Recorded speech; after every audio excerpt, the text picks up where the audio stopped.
My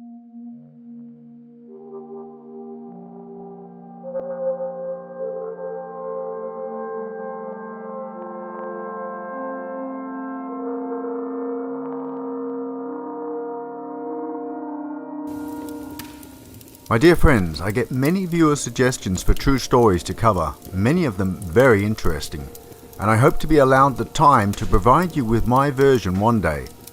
Some of these suggested stories really piqued my interest, as in the case of Patricia and Joan Miller. I have done my very best to find as much information as possible to present to you in this episode, but in truth there isn't a great deal known about these reclusive ladies. Nevertheless, I could not let this case pass from my attention without adding it to my oeuvre. As in all of these vignettes focusing on eccentrics, they call out to us, for we sometimes see our own reflections when gazing into the deep dark well of their lives.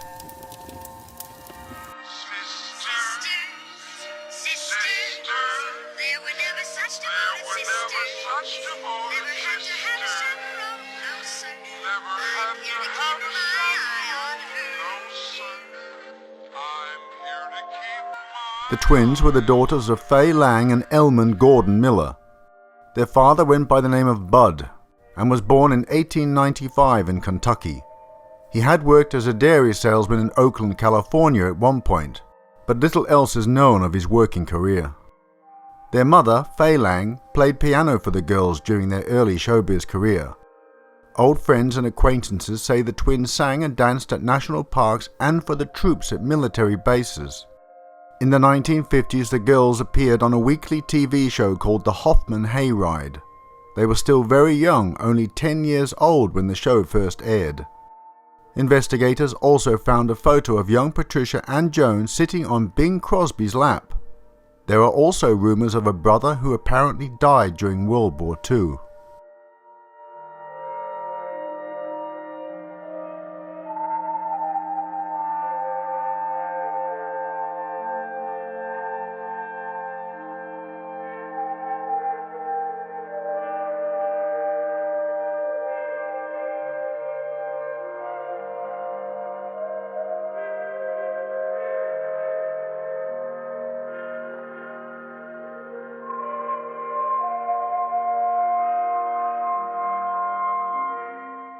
The Hoffman Hayride was a variety show that ran out of Santa Monica. KTLA-TV was home to the musical show from 1948 to 1957. Its host was an alcoholic musician called Spade Cooley, who started the show after an offshoot from his successful radio slot.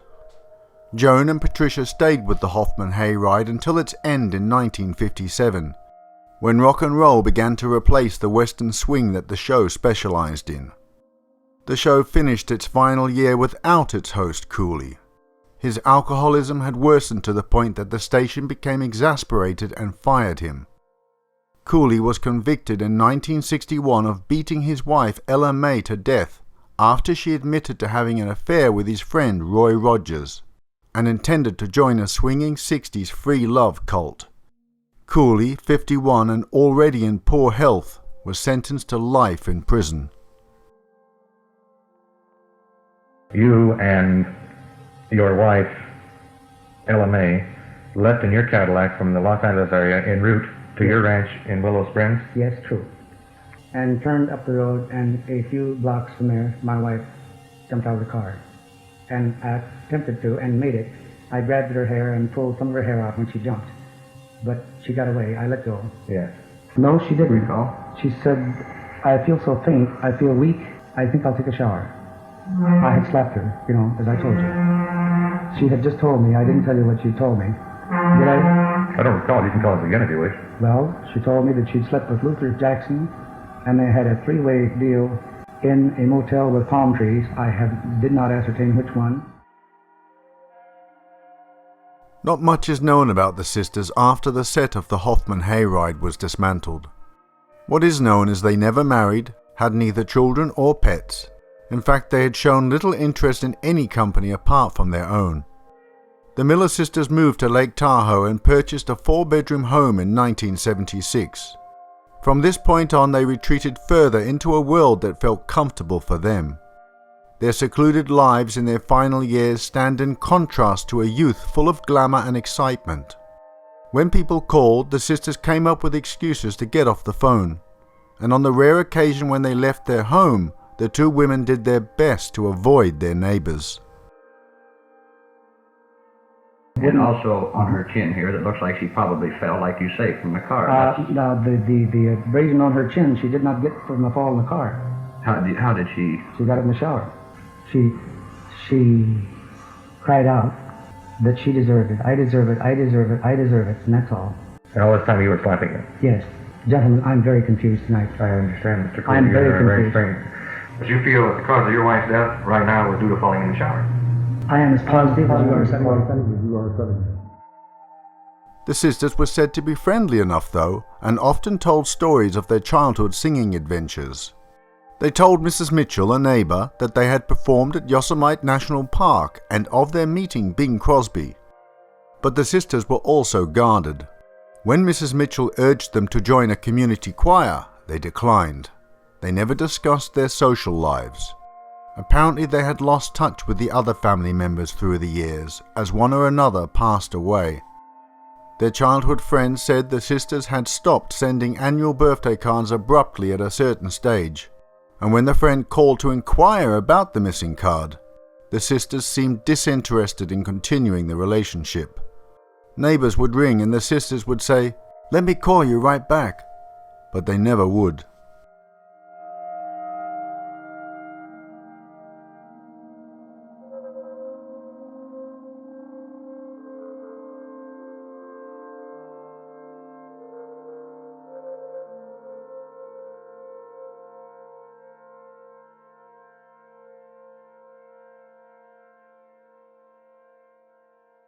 They were always together, said Betty Mitchell, 89. They really didn't seem to need anybody else in their lives. In Lake Tahoe, the sisters seemed happy enough and both had jobs, but they kept mostly to themselves. Mrs. Mitchell said she rarely saw them apart. They had been together all their lives, literally in utero on, she said.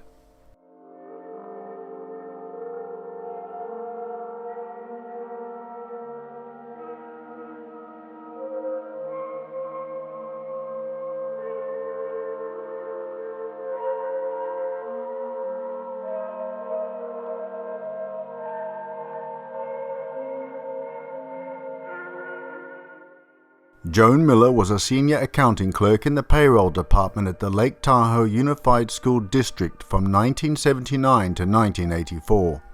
Patricia Miller, who drove a white convertible with red upholstery, worked in the El Dorado County Social Services Office during that same time. They appear young, beautiful and elegant in matching off-the-shoulder gowns in a picture released by police after their deaths. But despite their beauty, the twins never seemed interested in dating or expanding their social circles. Did they ever have boyfriends? Or was love sacrificed because of their incredibly strong bond?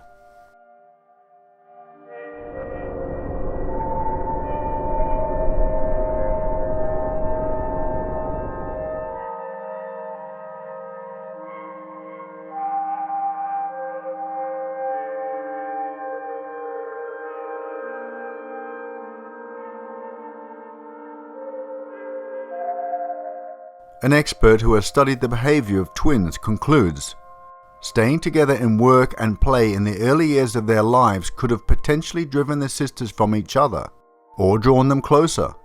As time went on, it was apparent that the latter had occurred. In the Millers' case, it seemed they were close to a fault.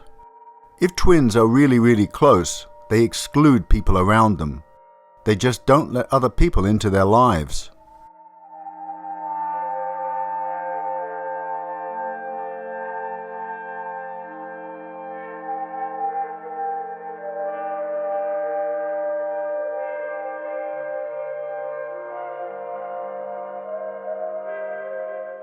On Monday, February the 27th, 2012, it was the second time in 2 days that volunteers from the Sheriff's Office went to the two-story wood-paneled house on April Drive, the residence of the twin sisters, who had not responded for 2 days. The house was just one on the volunteers' list of homes that was on their daily route for routine welfare checks. The volunteers decided to call in someone with more authority to see if there was anything wrong. They rang the volunteer coordinator, who also served as deputy sheriff of El Dorado County. Considering that he was assigned to the coroner's division at the time, they must have suspected the worst.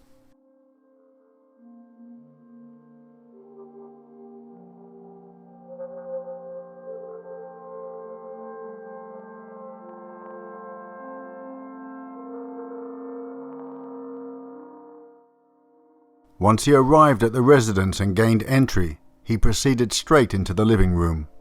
The house seemed very cold, but nothing really seemed out of the ordinary. Harwood's eyes moved to the hallway. 2 bare feet stuck out from just off the living room. The earthly remains beyond that door was of Joan Miller. The body was naked and was in a state of decomposition. Their fears were confirmed. If one sister was dead, they could only assume the worst for Patricia. The thought crossed their mind that this might be a crime scene.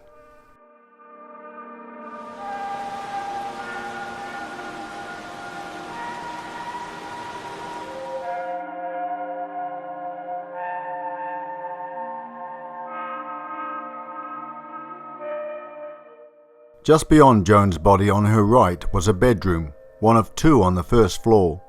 Joan's twin sister Patricia was inside.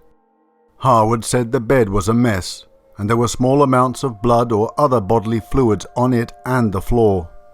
But Patricia was not on the bed. Her body was on the floor, covered with a blanket and her head resting on a pillow.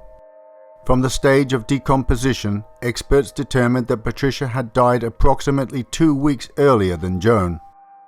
Given the state of the bed, Harwood surmised that Joan shared Patricia's bed at some point, perhaps even before or after Patricia died. Although the scene looked strange to an untrained eye, Harwood found nothing suspicious or that indicated foul play.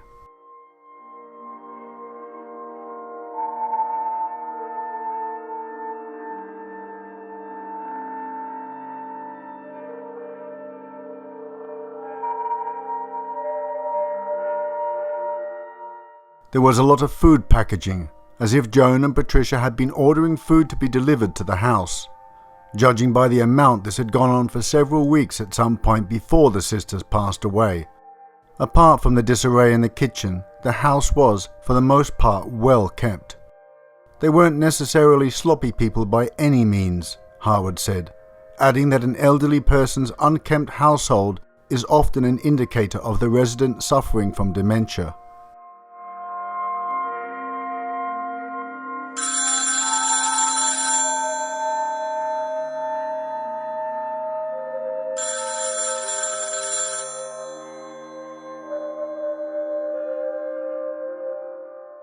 Then they found something that might explain Joan's unclothed condition on the hallway floor. Utility cut-off notices. The papers dated back 3 and 4 weeks, which offered a time frame for how long the sisters had been deceased. Because it was February in Lake Tahoe, where the temperature averages 42 degrees at that time of year, Joan's probable cause of death was hypothermia. When suffering from hypothermia, victims often strip off clothing because the conditions make them feel like they are burning up. In reality, they are freezing to death. Joan's body overheated in an effort to keep itself warm. Because of this discomfort, she removed her clothes, making her condition worse. Patricia had died from cardiac arrest, related to hardening of the arteries.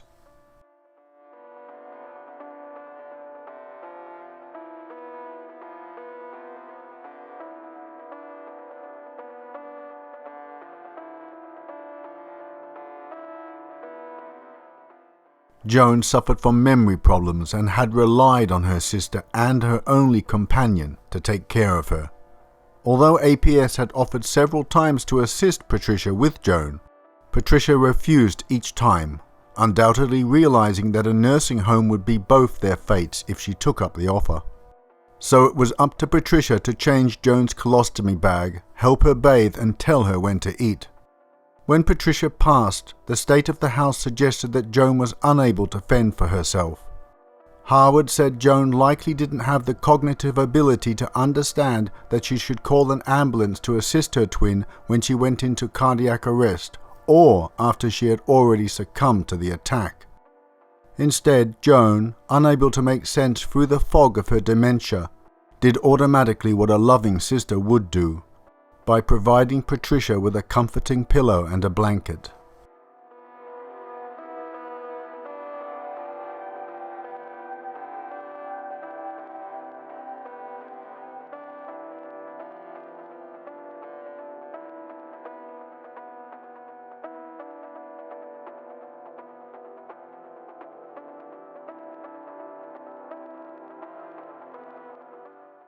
Joan recognized that her sister had died, but she just couldn't figure out what needed to be done, so she made her sister comfortable.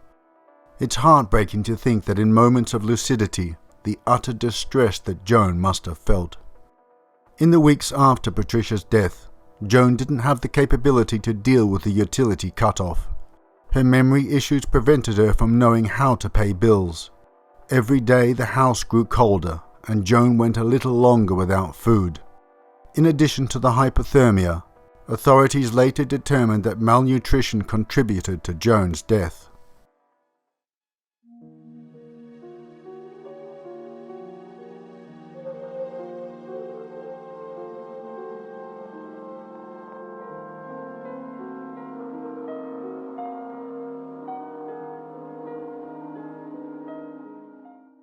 Joan and Patricia came into this world together and seemed determined to leave it the same way.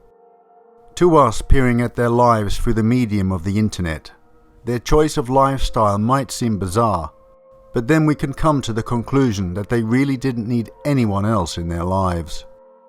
Anyone can die, but not everyone can live as the twins had lived, with a love for each other that few could understand.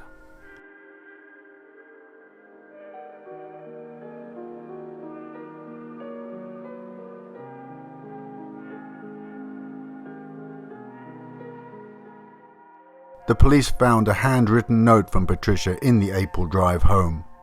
Perhaps Patricia had some premonition of her death, and was still trying to ensure that her sister would be cared for after her passing. The note essentially said, "In the event of my death, I leave everything to my sister Joan."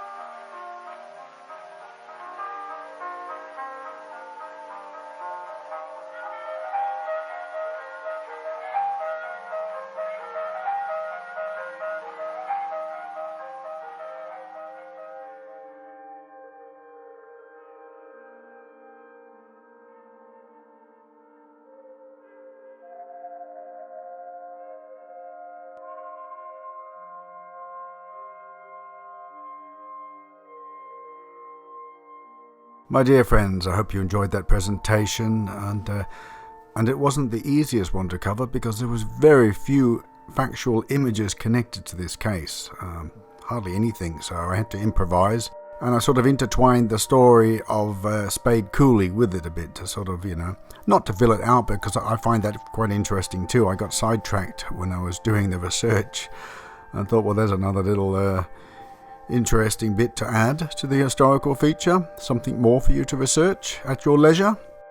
Yes, I'm going to try my best to get out another shorter historical feature in that format that we tried out last month. Odette's been in hospital this month. She had an operation, and the hospital is quite some distance away from where we live, so I've been sort of driving back and forth, and she's fine now. She's back at home. She's recuperating.